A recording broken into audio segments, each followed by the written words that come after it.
Assalamualaikum warahmatullahi wabarakatuh. Perkenalkan saya Hadi dengan NIM 241360008. Pada kesempatan kali ini saya akan menjelaskan sebuah materi mengenai builder, model builder, yaitu eh, sebuah alur atau flowchart dalam pengerjaan sesuatu di ArcGIS, terutama di sini di ArcGIS. Jadi di sini kita akan membuat sebuah flowchart dan langsung ke dalam tahap pemrosesannya dan tidak perlu adanya proses eh, secara langsung, hanya berupa flowchart. Untuk lebih jelas dan lebih pahamnya, kita akan langsung membuat di sini. Di sini saya sudah membuat, di sini saya sudah menyiapkan data, yaitu data lahan satu dan lahan dua. Di sini saya akan membuat intersect dari kedua lahan ini dengan cara flowchart. Langkah pertama, di menu Toolbox, kita klik, kita akan membuat toolbox baru, add toolbox. Di sini kita pilih eh, lokasinya. Untuk lokasinya saya pilih di sini saya. Untuk nama toolbox yang ini kita buat ini latihan satu. Oke, kita pilih latihan satu karena tipenya adalah toolboxes open. Nah, kita tunggu maka latihan satu itu akan tergabung ke dalam toolbox ini di sini. Nah, setelah itu kita klik kanan di sini, new. Kita bisa toolset ataupun modal. Di sini saya buat toolset dulu biar kita ubah namanya jadi perubahan. Karena nanti kita akan membuat intercept perubahan lahan satu menjadi lahan dua. Klik kanan di sini new lalu modal. Nah, model inilah tempat kita bekerja dalam membuat model builder atau flowchart pengerjaannya. Langkah pertama kita akan masukkan kedua data ini ke dalam model ini. Kita tarik saja dari table of content ke sini. Maka di sini akan ada T1 dan T2. Nah, karena langkah pertama dalam pembuatan intercept ini adalah menggunakan intercept, maka intercept di sini kita akan tarik ke model ini. Nah, ini. Ini adalah alatnya dan ini nanti hasilnya. Nah, intercept ini akan T1 ini akan kita masukkan ke intercept, T2 juga akan kita masukkan ke intercept. Jadi intercept akan mengolahnya di sini dan mengeluarkan outputnya di output filter class dengan cara kita menekan connect, lalu kita klik T1, kita sambungkan ke intercept, input filter, lalu kita pilih connect lagi. Kedua, kita sambungkan ke intercept dan input fitur. Oke, mari kita lihat di sini interceptnya sudah ada fiturnya T1 dan T2. Kita okekan. Ya, ini hasilnya. Jadi T1 dan T2 sudah di intercept dan hasil interceptnya ada di oh, bulat hijau ini. Kita lanjut ke langkah berikutnya. Langkah berikutnya kita akan membuat field baru. Excel ini kita seret saja ke sini. Excel kita konekkan yang hijau ini ke Excel. Kita inputkan tabelnya. Lalu di sini akan kita lihat T1 intercept namanya perubahan kita buat. Dan itu kita akan membuat perubahannya. Kita pilih subtipnya teks, oke. Nah, oke, setelah kita Excel, maka field baru itu sudah ditambahkan ke dalam intercept dua ini. Langkah selanjutnya adalah kita akan membuat atau mengisikan dari field yang sudah kita buat tadi. Field perubahan itu akan kita buat dengan cara field, field perubahan itu akan kita isi dengan cara calculate field, kita masukkan ke dalam sini, lalu kita konekkan seperti sebelumnya, intercept dua ini ke calculate field, input tabelnya, lalu di sini kita klik dua kali, nah kita buat yang perubahan untuk field namanya, karena di field perubahan inilah kita akan memasukkan rumusnya. Nah, di sini kita akan masukkan rumusnya yaitu Y 1 N titik koma dua berubah menjadi, menjadi N minus 2. Nah, lalu kita okekan. Jadi nanti file perubahan akan diisikan oleh rumus-rumus ini. Lalu kita okekan.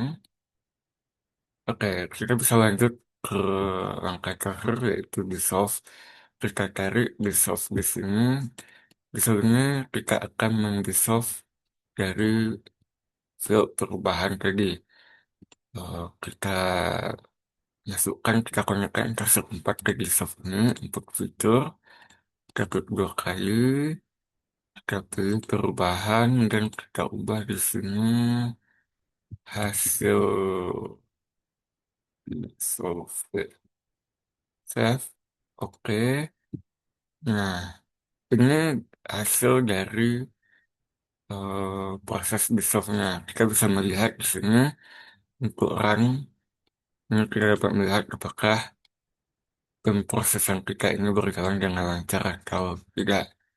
Dan kita bisa save terlebih dahulu, lalu kita klik run. Oke, ternyata di sini ada yang salah di bagian eh,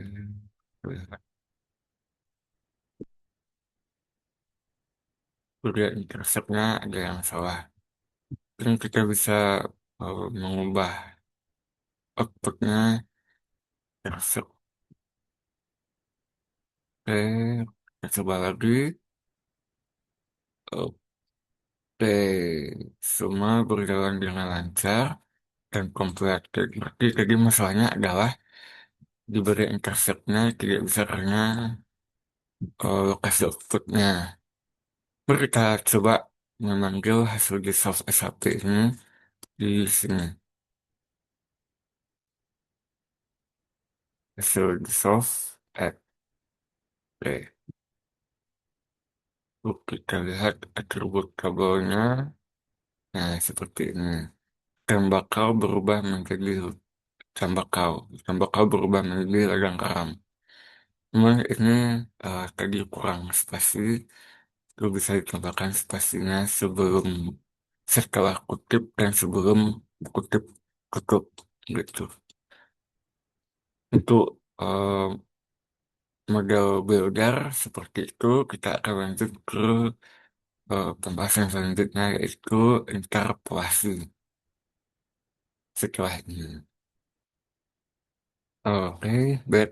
Di sini sudah ada data yang saya siapkan untuk analisis interpolasi. Ini data curah hujan, ini data curah hujan mingguan dari Kota Padang. Dan ini yang nantinya kita akan coba interpolasi. Jadi interpolasi itu merupakan sebuah teknik analisis untuk memperkirakan suatu nilai variabel.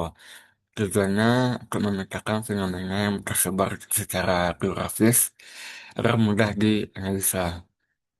Untuk interpolasi ini ada banyak macamnya. Nah, kita bisa melihat interpolasi itu pada untuk interpolasi itu ada di bagian spatial analysis tool dan interpolation. Nah, interpolasi itu ada beberapa cara dengan cara ideal, curving, natural neighbors, freelance, freelance barrier, dan trend. Kita akan mencoba satu-satu dan melihat apa perbedaan dari masing-masing ini. Untuk itu saya akan membuat datanya terlebih dahulu. Oke, baik di sini saya sudah melakukan analisis interpolasinya dari mulai ideal sampai analisis trend. Nah, kita akan membahas satu persatu dari ideal dan trend ini apa sih perbedaannya masing-masing tersebut. Nah, jadi untuk ideal ini dia itu metodenya bekerja dengan prinsip bahwa titik-titik yang lebih dekat itu memiliki sebuah pengaruh yang lebih besar dibanding titik yang jauh. Jadi itu eh argus ini akan menyebabkan dari nilai di suatu lokasi kosong. Nah, itu akan dihitung dari titik-titik di sekitarnya dengan bobot yang berdasarkan jaraknya. Itu lanjut ke gradient. Ini dapat dilihat eh, beda antara ideal dengan gradient. Ideal itu biasanya ada lingkaran-lingkaran seperti ini. Sedangkan gradient dia metodenya lebih eh, kompleks tuh karena dia tidak memperhatikan jarak, tidak hanya memperhatikan jarak antar titik, tapi juga pola hubungan statistik dari data itu. Jadi gradient ini memahami nilai suatu titik berkaitan dengan titik lainnya. Kita lanjut ke natural, kita lihat perbedaannya. Nah, natural ini dia menentukan nilai suatu lokasi itu berdasarkan tertangga terdekatnya secara alami. Metode ini eh, bekerja dengan membagi wilayah pengaruh setiap titik, lalu menghitung kontribusi dari titik wilayah itu. Kita lihat bahwa natural ini dia hanya membahas pada titik-titik itu saja. Oke, kita lanjut ke setelan. Kalau setelan ini membuat eh, permukaannya menjadi sangat halus dan cerah, eh, melewati seluruh titik sampel dan juga menghasilkan permukaan yang mulus tanpa adanya perubahan tajam antar titik. Dapat melihat di sini bahwa setiap setiap konturnya itu memiliki garis yang sangat halus. Kalau untuk setelan black barriers itu eh, sama seperti setelan biasa, tapi dengan tambahan penghalang atau barrier yang mencegah interpolasi melewati area tertentu. Jadi adanya penghalang untuk eh, interpolasi ini melewati area tertentu. Dan yang terakhir itu adalah tren. Untuk tren ini dia melihat pola umum atau kecenderungan besar dari suatu data yang tidak fokus pada detail kecil, tapi mencoba untuk menggambarkan arah perubahan secara keseluruhannya. Jadi, dari visualnya kita dapat melihat perbedaan-perbedaan dari setiap interpolasi ini. Seperti itu. Oke, untuk bagian interpolasi mungkin penjelasannya sampai di situ. Kita akan masuk ke uh, analisis tetangga. Analisis tetangga ini kita dapat melihat di bagian special statistic tools, analysis patterns, dan average nearest neighbor. Jadi biasanya eh, analisis tetangga ini melihat pola atau kecenderungan dari sebuah eh, kalau di sini dia adalah perumahan, apakah dia mengelompok atau eh, terpisah atau bagaimana. Mungkin agar lebih mudah kita lihat, kita langsung coba generate report.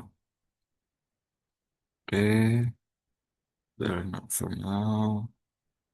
Kita akan oke kan. Kita tunggu dari eh terusnya untuk bekerja. Oke, baik. Di sini sudah selesai dari analisis eh, tetangga terdekat. Dapat dilihat di sini bahwa eh, Kota Padang, bangunan Kota Padang itu dia dalam kategori cluster atau mengelompok atau dengan pengelompokan. Dilihat dari net berhasilnya dan juga Z score-nya. Hmm. Dapat diklasifikasikan bahwa Kota Padang itu merupakan eh,